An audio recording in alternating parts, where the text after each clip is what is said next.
And that was tough, man. It was about, I don't know how many words, 700 to 1,000 words.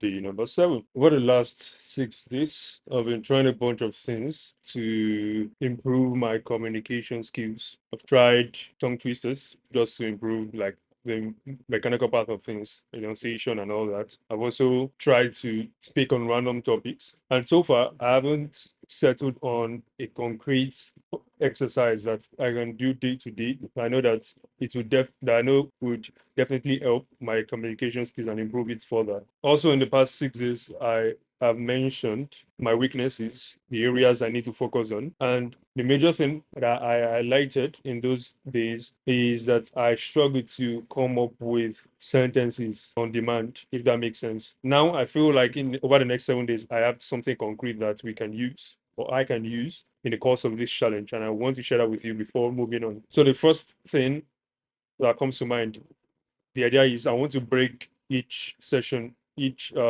day into two sessions. One where I'll be dictating, and the second is where I'll be answering questions impromptu. That would force me to break the bad habits I already have and hopefully improve my skills further. So the idea here is I'm going to use a 700 to 1,000 word passage designed around the weaknesses I'm trying to improve. I'll dictate the passage out loud rather than just silently reading it. I'm literally reading out from my notes over here. And while doing that, I'm going to be paying attention to useful sentence structures that I find while dictating, and I'm going to try to add that to my lexicon, if that makes sense. The idea is to expose myself to well-formed sentences repeatedly, so so I can become familiar to these structures and patterns, and in hopes that they become easy to retrieve. What this session is supposed to help with is improved sentence structure, grammar patterns, natural phrasing, connecting ideas, building a library of reusable sentence patterns, making sentence construction less conscious over time. So at the moment, I take my time to construct the sentences mid communication. So it's not exactly fluid, as I've mentioned before. It is in pieces, bits and pieces, and it makes me sound a bit less unsure or less credible. It makes everything that comes out of my less credible. It makes me sound as if I'm shy or I just don't know how to communicate in general, if that makes sense. So I'm trying to work on that. I don't know if it's going to work, but we're going to do it for over the next 7 days to see if anything happens. If I improve, if something's improve in the next 7 days, then I'll definitely continue. That's what I feel the nature of this challenge is going to be like. I'm going to be adding exercises I'm going to be doing during the sessions. And if it doesn't fit and I feel like I'm not making enough progress, I'm not getting any form of feedback or improvement from doing that exercise, I'm going to remove it and add something new. And if it is working, I'm going to keep on doing it and add something new. Either ways, it is a win-win. So the second one is a 60-second Q&A. So I'm going to be giving the questions. I'm going to have a few seconds to think about it and then give an answer.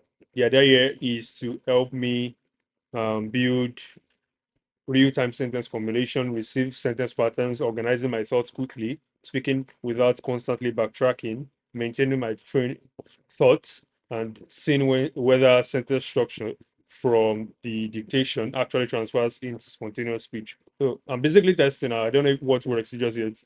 I don't know what works just yet. I've searched online. I'm not really a fan of the things I've seen online. So I'm just doing what feels right.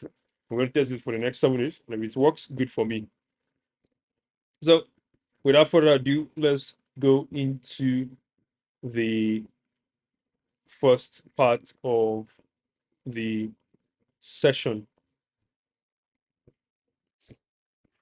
All right, so the topic I have here is where we struggle. So it's around 700 words. So I'm going to be dictating it out. Then I'll let you know when I am done.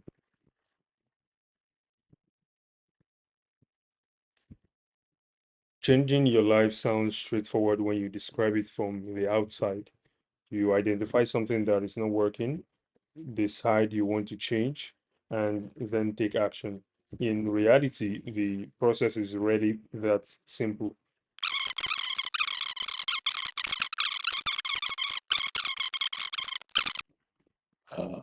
Man, that was tough, man. It was about, I don't know how many words, 700 to 1,000 words. Funny enough, it is. Um, funny enough, this is directly correlated to what I'm trying to do here. Anyways, I had ChatGPT to generate that and I had to dictate that. That definitely did something to my mouth. In terms of the structures, I can't really pinpoint the structures, the sentence patterns I was meant to look out for. However, I've started to like pick up on a couple of patterns. For instance, if I'm trying to start an example, if I'm trying to cite an example, I should start the sentence or paragraph with, for example, and a couple of things I will still need to review. I'll have to like watch this video back and see the patterns I need to take out of there because I'm not sure. I'm not feeling any change right now, to be honest. I'm not feeling any change right now. I was just trying to make sure I was reading everything accurately. Not sure if that works. I'm not sure if that works, but I'm going to go straight into the Q and A and if see if we have something here. All right, so we have 5 questions. Why do you think changing your behavior is harder than knowing what you should do?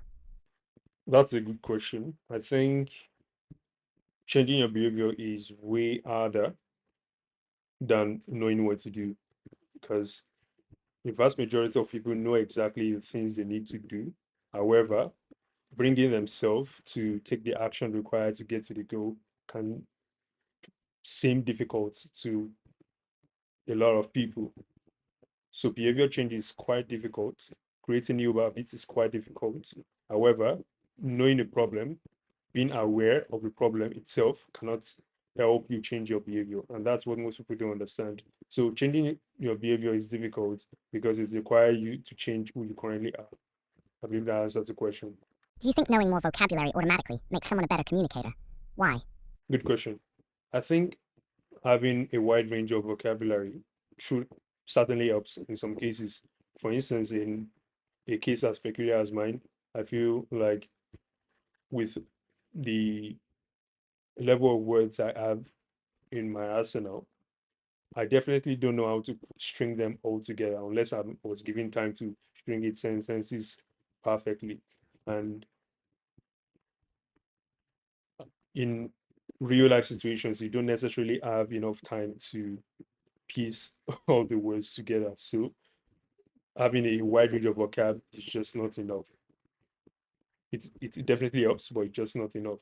Why do you think repetition is important when learning a skill? Repetition is important because a skill is simply a neural pathway in your brain. You see it as a way to do a certain thing. So your brain kind of holds record of things you call skills. It kind of holds the record in mind. And in order to build that neural pathway, in your brain as like have it automatic, you need to practice repeatedly. So it's just like you're trying to make an impression on one spot. For instance, you are trying to punch a hole through a wall. You can't do that using one punch. In order to go through the wall, you need to repeatedly punch the wall multiple times, multiple times, multiple times, multiple times. I don't think I'm answering the question very well. But you get my point. You have to repeatedly just repeat the same action until that pathway is fully formed. I'm not sure I did well there. Well, this is what it is. What do you think is currently the biggest weakness in your communication? As I alluded previously to this, I think my greatest weakness in communication is not necessarily the range of vocab I have. That can definitely improve. However, I think I'm just not practicing. I've not given myself enough time to practice the act of retrieving sentences, you know, fast enough. I still struggle to think mid communication. For instance, the way I'm currently doing, I'm trying to piece the words to say exactly. Sometimes it comes out right, sometimes it doesn't come out right, and I tend to have to backtrack and recorrect myself, and that I feel is my biggest weakness. Verbal um sentence formation in real time. That's my biggest weakness. If you practiced one communication skill every day for a year, what do you think would change? If I practice one communication skill for a year, I definitely can't tell. I definitely can't tell. I think I would sound a bit more credible. I think I would sound a bit more credible. If there's anything I would love to focus at all, it's just improving or reducing my bad habits, which is the the filler words um, and words I tend to use a lot. If that alone can go, I think if I focus on just removing the bad habits alone, I will significantly improve my communication skill because that itself is a skill. How did I do? How did I do answering those questions? Actually, I had a bit of time to think about it. It wasn't like a 5 to 10 second question, but if it was in real life, I would actually I would take a few seconds pause before giving an answer. Um, that's it for day number 7. Uh, I did my best. See you in day number 8, and I need to prepare for work. It's 11:53. I have to either I'm going to drop the video that way or edit it. I don't know what's going to happen just yet. No, please.